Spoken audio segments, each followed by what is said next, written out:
Sa walang tigil na operasyon ng Southern Police District laban sa illegal na droga, naaresto ang 3 high-value individual sa isinagawang bypass operation sa Barangay Lower Bicutan, Taguig City.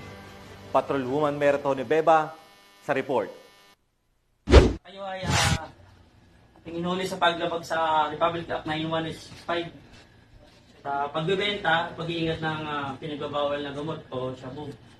At kayo rin ay hindi karapatang manahimik o magsawalang kibo. Ano man ang inyong sabihin ay pwedeng gamitin laban sa inyo saan mang korte sa Pilipinas. Sa pagtugis ng mga otoridad laban sa iligal na kalakalan ng droga, matagumpay na naaresto ng District Drug Enforcement Unit, katuwang ang District Intelligence Division ng SPD at Substation 9 ng Taguig City Police Station ang 3 bagong tukoy na high-value individual sa isang high-impact bypass noong August 8 taong kasalukuyan.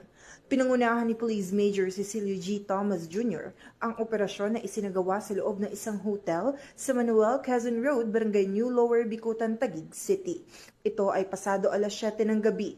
Kinilala ang mga naarestong sospek na sina alias Tol, alias John Carlo, parehong 21 anyos, at si alias Arnold, 40 anyos, na isang e-bike driver. Narecover mula kay Tol ang 100 gramo ng hinihinalang shabu, bypass money at isang Android phone.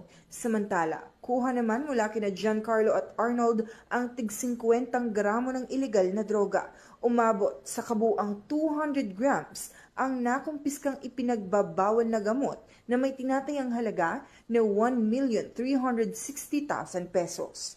Mahaharap ang mga sospek sa kasong paglabag sa Section 5, 11 at 26 Article 2 ng RA 9165 o ang Comprehensive Dangerous Drugs Act of 2002.